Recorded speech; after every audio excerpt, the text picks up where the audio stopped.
Welcome to super Sunday. आज दो बड़े एक्साइटिंग मैचेस खेले जाएंगे जिसके बारे में हम ऑब्वियसली बात करेंगे, लेकिन पहले हमें ये गुत्थी सुलझानी है कि कराची जीतेगा कैसे। वो जो एक लॉक लगा हुआ है उसको तोड़ना है और वहां से शुरुआत करते हैं। कल यूनुस हम सबको लग रहा था ये दोनों टीमें जो हैं बॉटम टू टीम्स हैं और इनमें कराची की टीम बेहतर नजर भी आ रही थी क्योंकि सामने कोयटा ज्यादा स्ट्रगल कर रही थी, बट वहां से वो चला जो जब कराची में था तो नहीं चला।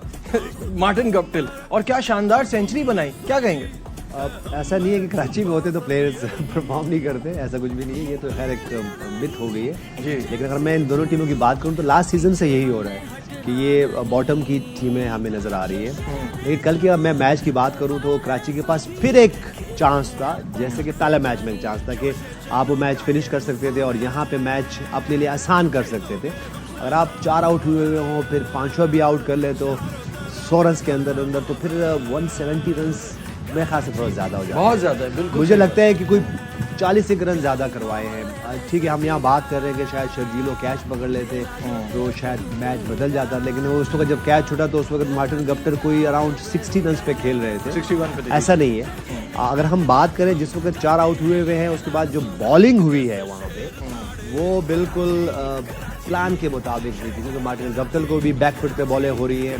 उसके बाद इफ्तिखार की अगर हम बात करें तो वो भी एक ऐसा प्लेयर है जो कि बैक पीछे की बॉल के लिए खड़े रहते हैं और बहुत अगर हम यहाँ पे हम वैगन व्हील नहीं दिखा पाएंगे। अगर हम वैगन व्हील दिखाएं बॉलर्स का और बैट्समैन का तो बैट्समैन ने ज़्यादातर उस वक्त मिड विकेट और स्क्वायर की तरफ खेला, और अगर हम बॉलर्स की वैगन व्हील की बात करेंगे तो बहुत ज़्यादा बॉलें पीछे पिच हुई है। स्पेशली जो आपका 19th over is such an important over, इतना क्रूशियल होता है, उसमें एंड्रू टाई ने बहुत खराब बॉलिंग कराई है। ये कहना गलत नहीं होगा। एग्जैक्टली, क्योंकि देखिए एंड्रू टाई जो है वो एक ऐसी कंट्री से आए हैं जो कि बहुत ज़्यादा वहाँ पे बहुत ज़्यादा अवेयरनेस है, कोचेज़ हैं, आपको पता होता है, तो उनकी तरफ से वो बॉलिंग जो हमने देखी कराची किंग्स के लिए नहीं है। हर मैच में वो आते हैं, ठीक है, आपके पास उनके पास काफ़ी वैरायटी है, लेकिन आपको पिचेस के हिसाब से, कंडीशन के हिसाब से भी बॉलिंग करनी। तो मेरे ख्याल से मैं यहाँ बिल्कुल ये बात नहीं करूँगा कि मैच शायद शर्जील की वजह से, उस कैच की वजह से हारे, या जब जिस वक्त इरफान खान नियाजी बैटिंग कर रहे थे शायद उनकी वजह से वो, लेकिन जी उनकी छोड़ी हैं जी, वो 3 बॉलें वो उनसे मिस हो गई, तो ऐसा कुछ बात नहीं। लेकिन वो बहुत ज़बरदस्त एक एनर्जेटिक प्लेयर लग रहे हैं और इसी तरह शर्जील खान भी हैं। बाजू का जब आप इस तरह का प्रेशर उन पर डाल देते हैं तो उनसे वो परफॉर्मेंस भी नहीं होती। मेरे ख्याल से अगर मैं बात करूँ तो जो 18वां एक ओवर था वहाँ पे रन ना होना, उसमें सिर्फ हम ये नहीं कहेंगे कि इरफान खान नियाजी ही की वजह से हुआ। अगर उसमें उस ओवर की बात करूँ तो शुएब मलिक भी वहाँ 3 बॉलें खेले हुए हैं और उस वक्त अराउंड 37 रन रहते थे और मेरे ख्याल से उस ओवर में 6 रन बनना वो था कि हम ये नहीं कह सकते कि मेरे ख्याल से शुएब मलिक की तरफ से भी फिनिश नहीं हो सका।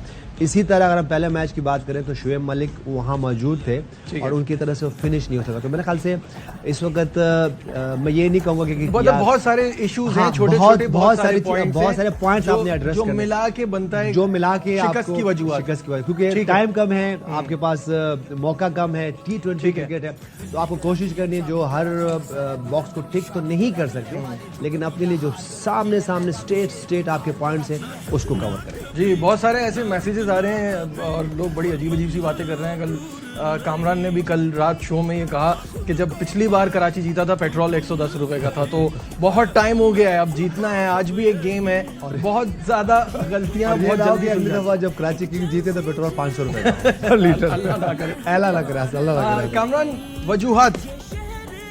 वजूहात तो नजर आ रही है, फिनिश नहीं कर पा रहे, गेम में आते हैं एकदम मोमेंटम लूज कर देते हैं। लेकिन पॉजिटिव साइन भी आप देखें जिन पे ज़्यादा प्रेशर है, जैसे लाइक इमाद वसीम, उसकी बॉलिंग देखें, नया बॉल किया उसने, 3 विकेटें ली हैं, बड़ी ज़बरदस्त बॉलिंग की है। पावर प्ले में ऐसे लग रहा था मैच खत्म हो गया। उसके बाद आमिर ने जो बॉलिंग की है 23 रन दे के 1 विकेट ली है। आमिर यामीन का पहला मैच प्रेशर 37 रन हुए लेकिन 3 विकेटें इंपॉर्टेंट टाइम पे उसने ली है। एक ये अच्छा साइन है कि बॉलिंग एक रिदम में लग रही है। मिडल में इमरान ताहिर के 1-2 आउट करने बड़े ज़रूरी है, अगर वो खेलता है या शमशी खेलता है, इन दोनों में से आउट करने बड़े ज़रूरी है जो जहाँ से मैच ख़राब हो रहा है। उसके बाद बैटिंग में आप देखें इफ्तिखार की और गप्टिल की, सिर्फ गप्टिल को हम क्रेडिट दे रहे हैं, साथ पार्टनरशिप जो लगी 80-90 रन की इफ्तिखार के साथ, वहाँ पे वो थोड़ा वापस आए, आते साथ ही इफ्तिखार पॉजिटिव खेला, रन्स किए उसने और 32 रन्स बड़े इंपॉर्टेंट रन्स थे। लेकिन उसके बाद जो गप्टिल ने पावर हिटिंग दिखाई है, जो अपनी नेचर से हट के वो खेला, ऐसे वो खेलता नहीं है, वो पावर हिटिंग करता है, तो बड़ी सेंसिबल इनिंग्स खेला, अपनी टीम को मुश्किल से निकाला उसने और आउटस्टैंडिंग। इस ऐसी बैटिंग जब होती है ना, हम लोग या हमारे जितने यंगस्टर है वो जरूर वॉच करें कि उसका माइंड सेट क्या था, कैसे लेके चला। ना गप्टिल जब भी ज्यादा बॉलें खेलता है एंड यही होता है, वो वनडे में भी डबल सेंचुरी स्कोर कर चुके हैं 2015 के वर्ल्ड कप में, कह रहा हूं ज्यादा खेलता है जब उस खड़ा रहे ना ज्यादा देर तो। और ये जो आपने बात की कि इन दोनों ने एक दूसरे को कॉम्प्लीमेंट बड़ा किया, चलना वो इफ्तिखार के बाद ही शुरू हुआ असली। देखिए वो उस वक्त जरूरत थी, 4 आउट हो गए थे 23 रन पे, तो मेरे ख्याल से बड़ी जबरदस्त इनिंग्स खेली है, जबरदस्त अप्रोच। लेकिन उस इनसे ज्यादा ड्यू में बॉल करना किसी के लिए भी इजी नहीं है, और जैसे कोयटा की बॉलिंग ने बॉलिंग की है, फास्ट बॉलर, उनके लिए ज्यादा मुश्किल था पहले से ज्यादा। तो मेरे ख्याल से हुसनैन, नसीम शाह, कैस अहमद, नवाज ने जो बॉलिंग करके दिखाई है, जबरदस्त अप्रोच, मेरे ख्याल से कैप्टन ने बड़ा जबरदस्त यूज किया। फर्स्ट 6 ओवर में दोनों स्पिनर यूटिलाइज किए, ब्रेक हुआ एक बॉल, उसके बाद फौरन लेग स्पिनर्स को लाया, तो ये शार्प कैप्टन थी, मेरे ख्याल से बड़ी जबरदस्त चीज है और बॉलर्स को भी क्रेडिट देना चाहिए। डिफेंड करना इतना इजी नहीं था ड्यू में। ठीक है।